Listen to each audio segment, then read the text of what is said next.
महागणपतये नमः। श्री गुरुभ्यो नमः। हरि ओम। ಜ್ಯೋತಿಷ್ಯ ಕಾರ್ಯಕ್ರಮಕ್ಕೆ ನಿಮಗೆಲ್ಲ ಸ್ವಾಗತ ಸುಸ್ವಾಗತ. ನಾನೀಗ ನಿಮಗೆ ಮೇಷರಾಶಿ ಭವಿಷ್ಯವನ್ನು ತಿಳಿಸ್ಕೊಡ್ತಾ ಇದ್ದೀನಿ. ಜೂನ್ 2020ರಲ್ಲಿ ಗ್ರಹಗಳ ಸಂಚಾರ ಮತ್ತು ನಕ್ಷತ್ರದ ಆಧಾರದ ಮೇಲೆ ನಿಮ್ಮ ಮೇಲೆ ಏನೇನು ಶುಭ ಏನೇನು ಅಶುಭ ಫಲಗಳು ಸಿಗುತ್ತೆ ಅನ್ನೋಂಥ ವಿಚಾರವನ್ನು ತಿಳಿಸ್ಕೊಡ್ತೀನಿ. ಇನ್ನು ನಮ್ಮ ಚಾನಲ್ಗೆ ಯಾರ್ಯಾರು ಹೊಸಬರಿದ್ದೀರಿ, ಇನ್ನು ಸಬ್ಸ್ಕ್ರೈಬ್ ಮಾಡ್ಕೊಂಡಿಲ್ಲ, ನೀವೆಲ್ಲ ಸಬ್ಸ್ಕ್ರೈಬ್ ಮಾಡಿಕೊಂಡು ನೋಟಿಫಿಕೇಶನ್ ಬೆಲ್ ಆಲ್ ಅನ್ನೋದನ್ನು ಒತ್ತಿ, ಹಾಗೆ ನಾನು ಮುಂದೆ ಹಾಕುವಂತಹ ಜ್ಯೋತಿಷ್ಯ ಕಾರ್ಯಕ್ರಮ ನಿಮಗೆ ಬೇಗ ಬಂದು ತಲುಪುತ್ತೆ. ಕೆಳಗಡೆ ಶೇರ್ ಬಟನ್ ಇದೆ, ನೀವೆಲ್ಲ ನಿಮ್ಮ ಬಂಧುಗಳಿಗೆ ಮತ್ತು ನಿಮ್ಮ ಸ್ನೇಹಿತರಿಗೆ ಸೋಷಿಯಲ್ ಮೀಡಿಯಾಗಳಲ್ಲಿ ಫೇಸ್ಬುಕ್, ವಾಟ್ಸಪ್ ಗ್ರೂಪ್ ಎಲ್ಲೆಲ್ಲಿದ್ದೀರಿ ಅಲ್ಲೆಲ್ಲನೂ ಸಹ ಈ ವಿಡಿಯೋವನ್ನು ಹಂಚೋದನ್ನು ಮರಿಬೇಡಿ. ಈಗ ಜೂನ್ 2020 ಏನೇನು ವಿಶೇಷ ಅಂದರೆ 5/6/2020 ಚಂದ್ರಗ್ರಹಣ ಇದೆ. 21/6/2020 ಸೂರ್ಯಗ್ರಹಣ ಇದೆ. ನಾನು ಇಲ್ಲಿ ಮೇಷರಾಶಿ ಭವಿಷ್ಯ ಹೇಳ್ತಾ ಇರೋದ್ರಿಂದ ಈ ಚಂದ್ರಗ್ರಹಣ ಮತ್ತು ಸೂರ್ಯಗ್ರಹಣದ ಆಚರಣೆ ಮತ್ತು ರಾಶಿ ಭವಿಷ್ಯವನ್ನು ನಾನು ಇಲ್ಲಿ ತಿಳಿಸಲ್ಲ. ಅದನ್ನು ನಾನು ಸಪ್ರೇಟಾಗಿ ವಿಡಿಯೋ ಮಾಡಿದ್ದೀನಿ. ಚಂದ್ರಗ್ರಹಣಕ್ಕೆ ಸಪ್ರೇಟ್ ವಿಡಿಯೋ, ಗ್ರಹಣಕ್ಕೆ ಸಪ್ರೇಟ್ ವಿಡಿಯೋ. ನೀವು ನಮ್ಮ ಚಾನಲಲ್ಲಿ ಹೋಗಿ ನೀವು ಅದನ್ನು ವಿಡಿಯೋವನ್ನು ನೋಡಿದ್ರೆ ನಿಮಗೆಲ್ಲ ಇನ್ಫಾರ್ಮೇಷನ್ಗಳು ಸಿಗುತ್ತೆ. ಇದು ಬಹಳ ವಿಶೇಷವಾದಂತಹ ಗ್ರಹಣಗಳು. ಯಾಕೆಂದರೆ ಈಗ ಕೊರೋನಾ ಅನ್ನೋದು ಯಾವಾಗ ಅಂತ್ಯ ಆಗುತ್ತೆ ಅಂತ ನಿಮಗೆ ಚಿಂತೆಗಳಿದ್ರೆ, ನಾನು ಯಾರ ನಮ್ಮ ಚಾನಲ್ನ ಮೊದಲಿಂದ ನೋಡ್ಕೊಂಡು ಬರ್ತಾ ಇದ್ದೀರಿ ನಿಮ್ಮೆಲ್ಲರಿಗೂ ಸಹ ಗೊತ್ತಿದೆ. ಈ ಚೀನಾ ರೋಗ ಅನ್ನುವಂಥದ್ದು ಯಾವಾಗ ಅಂತ್ಯ ಆಗುತ್ತೆ ಅನ್ನೋದು ವಿಚಾರವನ್ನು, ಕೊರೋನಾ ಭವಿಷ್ಯ ಅನ್ನುವಂಥದ್ದು 2 ವಿಡಿಯೋ ಮಾಡಿದ್ದೀವಿ. ನೀವು ನಮ್ಮ ಚಾನಲಲ್ಲಿ ಹೋಗಿ ಆ ವಿಡಿಯೋವನ್ನು ನೋಡಿದ್ರೆ ನಿಮಗೆ ಉತ್ತರ ಸಿಗುತ್ತೆ. ಹೊಸಬ್ರಿಗೆ, ಹಳುಬ್ರಂತೂ ನೋಡಿರ್ತೀರಾ, ಹೊಸಬ್ರು ನೋಡದೇ ಇರೋರು ನೋಡಿ. ಈಗ ನನ್ನ ಈ ವಿಚಾರದಲ್ಲಿ ನಾನೀಗ ನಿಮಗೆ ಮೇಷರಾಶಿ ಜೂನ್ 2020 ವಿಚಾರ ಹೇಳ್ತಾ ನಿಮಗೆ ಕೊರೋನಾ ಭವಿಷ್ಯ ಇನ್ನು ಗ್ರಹಣದ ವಿಚಾರ ಇಲ್ಲಿ ಮಿಕ್ಸ್ ಮಾಡಿದ್ರೆ ಚೆನ್ನಾಗಿರಲ್ಲ. ಅದು ಸಪ್ರೇಟ್ ವಿಡಿಯೋ ಮಾಡಿದ್ದೀವಿ, ನೋಡಿ ಅಂತ ನಿಮಗೆ ವಿನಂತಿ ಮಾಡ್ಕೊತೀನಿ. ಈಗ ಯಾರ್ಯಾರು ಮೇಷರಾಶಿ ಜೂನ್ 2025 ಮಾಸ ಭವಿಷ್ಯ, 1 ತಿಂಗಳು ಗ್ರಹಗಳ ಸಂಚಾರಗಳು ಹೇಗಿದೆ, ನಿಮ್ಗೆ ಏನೇನು ಫಲ ಸಿಗುತ್ತೆ ಅನ್ನೋ ವಿಚಾರವನ್ನ ಈಗ ಸ್ಟಾರ್ಟ್ ಮಾಡ್ತೀನಿ. ವಿಡಿಯೋ ನೋಡ್ತಾ ನೋಡ್ತಾ ನಿಮಗೆ ಇಷ್ಟ ಆದರೆ ವಿಡಿಯೋವನ್ನು ಈ ರೀತಿ ಲೈಕ್ ಮಾಡಿ. ಜಾತಕರಿಗೆ ಉತ್ತಮವಾದ ಒಡವೆ ಪ್ರಾಪ್ತಿಯಾಗುತ್ತೆ, ಆಭರಣಗಳು ಪ್ರಾಪ್ತಿಯಾಗುತ್ತೆ, ಹೊಸ ಹೊಸ ವಸ್ತ್ರಗಳನ್ನ ಧರಿಸ್ತೀರಿ, ವಾಹನಗಳನ್ನ ಖರೀದಿ ಮಾಡ್ತೀರಿ, ಸುಗಂಧ ದ್ರವ್ಯ, ಆಹಾರ, ಹೂ. ಯಾರ್ಯಾರು ವ್ಯಾಪಾರಸ್ಥರಿದ್ದೀರಿ ಇವರಿಗೆಲ್ಲ ಒಳ್ಳೆ ಧನಲಾಭ ಆಗುತ್ತೆ. ಸ್ನೇಹ ಸುಖವನ್ನ ಪಡೆಯುವಿರಿ. ಯಾರ್ಯಾರು ನೀವು ಪ್ರೀತಿ ಪ್ರೇಮ ಹೀಗೆ ಫ್ರೆಂಡ್ಶಿಪ್ ಅಲ್ಲಿ ಇದ್ದೀರಿ, ಸ್ನೇಹಿತನೋ ಸ್ನೇಹಿತಳನೋ, ಮೇಲ್ ಇದ್ರೆ ಫೀಮೇಲ್, ಫೀಮೇಲ್ ಇದ್ರೆ ಮೇಲ್, ಹೀಗೆ ಪ್ರೀತಿ ಪ್ರೇಮ ಮತ್ತು ಫ್ರೆಂಡ್ಶಿಪ್ ಅಲ್ಲಿ ಇರೋರಿಗೆ ಅವರಿಂದ ನಿಮಗೆ ಸುಖ ಸಂತೋಷ ಇದೆಲ್ಲ ಸಹ ಪ್ರಾಪ್ತಿಯಾಗುತ್ತೆ. ನಿಮ್ಮ ಲವ್ ಲೈಫ್ ಅನ್ನೋದು ತುಂಬಾ ಚೆನ್ನಾಗಿರುತ್ತೆ. ಜೂನ್ ತಿಂಗಳಲ್ಲಿ ಈ ಮಾಸದಲ್ಲಿ 14 ಜೂನ್ 2020 ರವಿ ರಾತ್ರಿ 11:54 ರವಿ ಸಂಚಾರ, 18/6/2020 ಮಂಗಳ ಗ್ರಹ ರಾತ್ರಿ 8:14 ಸಂಚಾರ ಆಗ್ತಾ ಇದ್ದಾರೆ. ಎಲ್ಲಿಂದ? ಮಕರ ರಾಶಿಯಿಂದ ಕುಂಭ ರಾಶಿಗೆ ಮಂಗಳ ಗ್ರಹ ಸಂಚಾರ, ರವಿ ಗ್ರಹ ವೃಷಭ ರಾಶಿಯಿಂದ ಮಿಥುನ ರಾಶಿಗೆ ಸಂಚಾರ. ಈ ಗ್ರಹ ಸಂಚಾರದಿಂದ ನಿಮಗೆ ಒಳ್ಳೆ ಅನುಕೂಲಗಳಾಗುತ್ತೆ. ವ್ಯಾಪಾರದಲ್ಲಿ ಯಾರ್ಯಾರು ಮೇಷರಾಶಿ ಜಾತಕರಿದ್ದೀರಿ ನಿಮಗೆ ಜೂನ್ ತಿಂಗಳಲ್ಲಿ ಅಭಿವೃದ್ಧಿ ಆಗುತ್ತೆ. ಅದರಲ್ಲೂ ಯಾರಿಗೆ ಅಂದರೆ ಮಧ್ಯ ವ್ಯಾಪಾರಸ್ಥರು, ಯಾರ್ಯಾರು ಮಧ್ಯ ವ್ಯಾಪಾರ ಮಾಡ್ತಾ ಇದ್ದೀರಿ ಅವರಿಗೆ ಒಳ್ಳೆ ಧನಲಾಭ ಆಗುತ್ತೆ.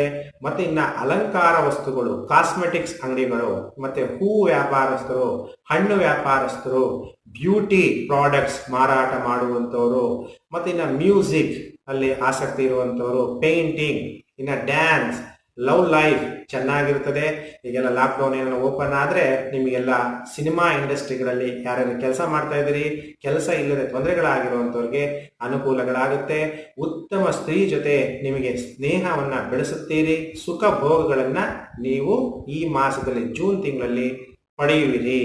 ಆದರೆ ಜಾತಕದಲ್ಲಿ ಏನಾದರೂ ನಿಮಗೆ ಶಾಪಗಳಿದ್ರೆ ಈ ಒಳ್ಳೆ ಸಮಯ ಬಂದರೂ ನಿಮ್ಗೆ ಅನುಭವಿಸೋಕ್ಕಾಗದೇ ಇರ್ಬೋದು. ಅದಕ್ಕೆ ನಿಮ್ಮ ಜಾತಕವನ್ನು ತೋರಿಸಿ ನನ್ನ ಹತ್ರ ನಾನು ನಿಮಗೆ ಕರೆಕ್ಟಾಗಿ ಪರಿಹಾರ ನಾನು ಹೇಳಿದಂತೆ ನೀವು ಮಾಡಿದ್ರೆ ನಿಮ್ಮ ಜೀವನ ಅನ್ನುವಂಥದ್ದು ಅಭಿವೃದ್ಧಿಯನ್ನ ಹೊಂದುತ್ತೀರಿ.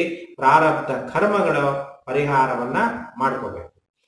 ಈಗ ಒಡ ಹುಟ್ಟಿದವರ ಜೊತೆ ಸ್ವಲ್ಪ ಕಲಹಗಳಾಗುವಂತಹ ಸಾಧ್ಯತೆಗಳುಂಟು.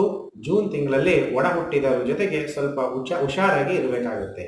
ಈ ಜೂನ್ ತಿಂಗಳಲ್ಲಿ ನಿಮಗೆ ಸ್ವಲ್ಪ ಹೆದರಿಕೆ ಅಂದ್ರೆ ಭಯ, ಮಾನಸಿಕವಾಗಿ ವ್ಯಾಧಿ ಆಗುವಂತಹ ಸಾಧ್ಯತೆಗಳುಂಟು.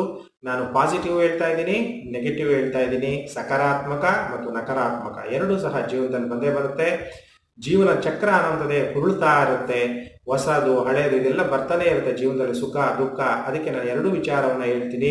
ದುಃಖದ ವಿಚಾರವನ್ನ ಹೇಳಿದಾಗ ಅದರ ಕಡೆ ಎಚ್ಚರಿಕೆಯನ್ನು ವಹಿಸಿ, ಸರ್ಕಾರ ಮತ್ತು ಹಿರಿಯ ಅಧಿಕಾರಿಗಳಿಂದ ನಷ್ಟ, ತೊಂದರೆಗಳು, ಯಾರ್ಯಾರು ಗೌರ್ಮೆಂಟ್ ಎಂಪ್ಲಾಯೀಸ್ ಇದ್ದೀರಿ, ರಾಜಕಾರಣಿಗಳಿದ್ದೀರಿ, ನೀವು ಎಚ್ಚರವನ್ನು ವಹಿಸಿ. ನಿಮಗಿಂತ ಮೇಲಿರುವಂಥವರಿಂದ ನಿಮಗೆ ಪ್ರೆಷರ್ ಜಾಸ್ತಿ ಆಗುವಂಥದ್ದು, ಅದಕ್ಕೆ ಎಚ್ಚರವನ್ನ ವಹಿಸಬೇಕು. ಅದಕ್ಕೋಸ್ಕರ ನಾನು ನಿಮ್ಗೆ ಹೇಳ್ತಾ ಇದ್ದೀನಿ. ಮತ್ತೆ ಈಗ ಭಾರತೀಯರು ಅಮೆರಿಕದಲ್ಲಿ H1B ವೀಸಾ ಇಂದ ಕೆಲಸ ಮಾಡುವವರಿಗೆ ಉದ್ಯೋಗ ನಷ್ಟದಿಂದ ಸಂಕಷ್ಟ ಉಂಟಾಗುವಂತಹ ಸಾಧ್ಯತೆಗಳು, ಕೆಲಸಕ್ಕೆ ಎದುರಾಗುವ ಸಾಧ್ಯತೆ ಮತ್ತು ಅಪಾಯ, ಎಚ್ಚರಿಕೆ. ಯಾರ್ಯಾರು H1B ವೀಸಾದಲ್ಲಿ ಯಾರ್ಯಾರು ಮೇಷರಾಶಿ ಜಾತಕರು ಅಮೆರಿಕದಲ್ಲಿದ್ದೀರಿ, ನೀವು ಬಹಳ ಎಚ್ಚರಿಕೆಯನ್ನು ವಹಿಸಬೇಕು. ಕೆಲಸ ಕಳ್ಕೊಂಡ್ರೆ ಕಷ್ಟ ಆಗುತ್ತೆ. ಈಗ ಸ್ತ್ರೀಯರಿಗೆ ಗರ್ಭಧಾರಣೆ ಆಗುವಂತಹ ಸಾಧ್ಯತೆ ಉಂಟು.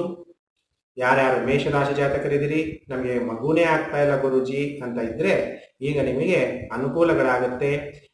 ನಿಮಗೆ ಒಳ್ಳೆ ಟೈಮು, ಒಳ್ಳೆ ಅನುಕೂಲಗಳಾಗುತ್ತೆ. ಆದ್ರೆ ಕೆಲವು ಶಾಪಗಳಿದ್ರೆ ನಿಮ್ಗೆ ಆಗಲ್ಲ. ಆ ಶಾಪಗಳನ್ನ ವಿಮೋಚನೆ ಮಾಡ್ಕೊಳ್ಳಿ. ಸ್ತ್ರೀಯರಿಗೆ ಗರ್ಭಧಾರಣೆ ಆಗುವಂಥದ್ದು, ವಿಶ್ವಾಸವುಳ್ಳ ಸ್ನೇಹಿತರು ನಿಮಗೆ ದೊರೆಯುವಂಥದ್ದು, ಕುಟುಂಬದಲ್ಲಿ ಅನುಕೂಲಗಳು ಸಹ ಆಗುತ್ತೆ. ನಿಮಗೆ ಸಾಲಗಳು ತುಂಬಾ ಇದ್ರೆ ಆ ಋಣ ಬಾಧೆಯಿಂದ ಮುಕ್ತಿಯನ್ನು ಹೊಂದುತ್ತೀರಿ. ವಿದ್ಯೆಯಲ್ಲಿ ನಿಮಗೆ ಪ್ರಗತಿ ಅನ್ನುವಂಥದ್ದು ಪ್ರಾಪ್ತಿಯಾಗುತ್ತೆ. ವಿದ್ಯೆಯಲ್ಲಿ ಯಾರ ಎಜುಕೇಶನ್ ಇನ್ನು ಎಕ್ಸಾಮ್ಸ್ಗಳು ಆಗಿಲ್ಲ, ಕೆಲವು ಜೂನ್ ಜುಲೈಯಲ್ಲೆಲ್ಲ ಎಕ್ಸಾಮ್ಸ್ ಆಗುತ್ತೆ. ಜೂನ್ ತಿಂಗಳಲ್ಲಿ ಏನಾದರೂ ನಿಮ್ಗೆ ಏನಾದ್ರು ಎಕ್ಸಾಮ್ಸ್ ಇದ್ರೆ, ಯಾರ್ಯಾರು ಮೇಷರಾಶಿ ಜಾತಕ ವಿದ್ಯಾರ್ಥಿಗಳಿದ್ದೀರಿ, ವಿದ್ಯೆಯಲ್ಲಿ ಪ್ರಗತಿಯನ್ನ ಹೊಂದ್ತೀರಿ. ಇನ್ನ ಮಂಗಳ ಗ್ರಹ ಸಂಚಾರ ಆಗ್ತಾ ಇರೋದ್ರಿಂದ ಸ್ನೇಹಿತರ ಮುಖಾಂತರ ನಿಮಗೆ ಲಾಭ ಆಗುತ್ತೆ. ಅವಿವಾಹಿತರಿಗೆ ವಿವಾಹವಾಗುವಂತಹ ಭಾಗ್ಯ ಉಂಟಾಗುತ್ತೆ. ಅದಕ್ಕೆ ವಿವಾಹ ಆಗುವಂತಹ ಭಾಗ್ಯ ಉಂಟಾದಾಗ ಮದುವೆ ಆಗ್ಬೇಕಾದ್ರೆ 2-3 ಜಾತಕ ನೀವು ನನ್ನ ಹತ್ರ ತೋರಿಸ್ಬೇಕು. ಜಾತಕದಲ್ಲಿ ಸರಿಯಾಗಿ ಹೊಂದಾಣಿಕೆ ಮಾಡಿಕೊಂಡು, ಯಾವುದಾದ್ರೂ ಶಾಪಗಳಿದ್ರೆ ಅದನ್ನ ವಿಮೋಚನೆಗಳು ಮಾಡಿಕೊಂಡು, ಯಾಕೆಂದ್ರೆ ಮದುವೆ ಅನ್ನೋಂಥದ್ದು ಸುಮ್ಮನೆ ಅಲ್ಲ. Second half your life. ತುಂಬಾ ಚೆನ್ನಾಗಿ ಓದಿರ್ತೀರಾ, ಬರ್ದಿರ್ತೀರಾ, ಮ್ಯಾರೇಜ್ ಲೈಫ್ ಕೆಟ್ಟೋದ್ರೆ ನಿಮ್ಮ ಜೀವನನೇ, ಎಷ್ಟು ಓದಿ ಬರೆದು ಒಳ್ಳೆ ಸ್ಥಾನಮಾನದಲ್ಲಿದ್ರೂ ಸಹ ಗೌರವ ಇಲ್ಲದಂಗೆ ದುಃಖ ಪಡಬೇಕಾಗುವಂಥ ಪರಿಸ್ಥಿತಿ ಬರುತ್ತೆ.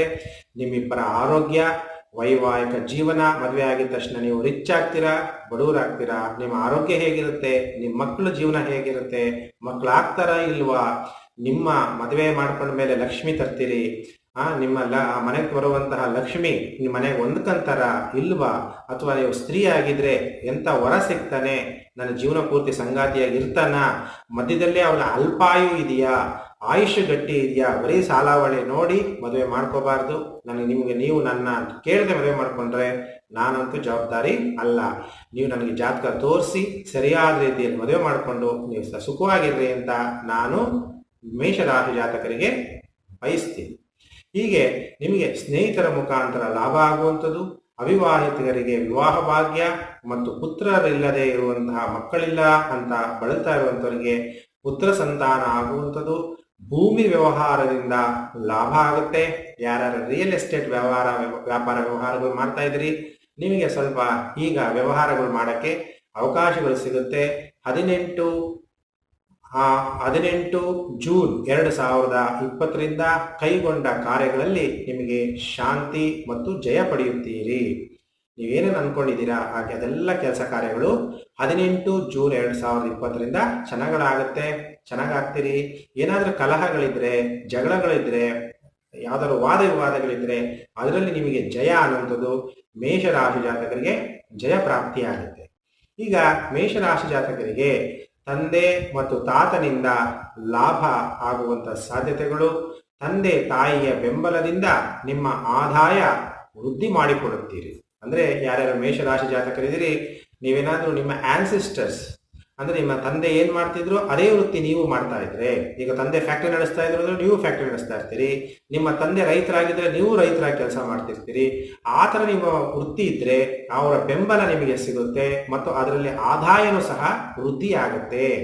ಪ್ರತಿಭಾವಂತ ವಿದ್ಯೆಯನ್ನ ನೀವು ಕಲಿಯುತ್ತೀರಿ. ಯಾರ್ಯಾರು ಮನೆ ಕಟ್ಟಡ ಕಟ್ಟುವಂಥವ್ರು ಅಂಥವ್ರಿಗೂ ಸಹ ಅನುಕೂಲಗಳಾಗುತ್ತೆ. ಮೇಸ್ತ್ರಿ, ಮನೆ ಕಟ್ಟೋರವರೆಲ್ಲ ಅನುಕೂಲಗಳಾಗುತ್ತೆ. ಆಸ್ತಿಗಳು ನಿಮಗೆ ಎಲ್ಲಾದ್ರೂ ಪೆಂಡಿಂಗ್ ಆಗಿದ್ರೆ ಅದು ದೊರೆಯುತ್ತದೆ. ಮನೆ ಕಟ್ಟಡ ಕಟ್ಟುವವರಿಗೆ ಅನುಕೂಲಗಳು, ಸಕಲ ರೀತಿಯ ಸೌಭಾಗ್ಯ ಅನ್ನುವಂಥದ್ದು ನಿಮಗೆ 18 ಜೂನ್ 2020ರಿಂದ ಪ್ರಾಪ್ತಿಯಾಗುತ್ತೆ. ಈ ಮಾಸದಲ್ಲಿ ಜೂನ್ 2020ರಲ್ಲಿ ನೀವು ಉತ್ತಮವಾದ ಆಹಾರವನ್ನ ಸೇವನೆ ಮಾಡ್ತೀರಿ. ಒಳ್ಳೆ ಪಾನೀಯ ಸಮಯಕ್ಕೆ ಸರಿಯಾಗಿ ಆಹಾರವನ್ನ ಸೇವನೆ ಮಾಡ್ತೀರಿ. ನಿಮ್ಮ ಆರೋಗ್ಯನೂ ಸಹ ಚೆನ್ನಾಗಿರುತ್ತೆ. ಇದು ಮೇಷರಾಶಿ ಜಾತಕ. ನಿಮ್ಮೆಲ್ಲರಿಗೂ ಸಹ ಕಲ್ಯಾಣ ಆಗಲಿ, ಮಂಗಳ ಆಗಲಿ, ಶುಭ ಆಗಲಿ. ಸಮಸ್ತ ಲೋಕೋ ಸುಖಿನೋ ಭವಂತು. ಕಲ್ಯಾಣಮಸ್ತು.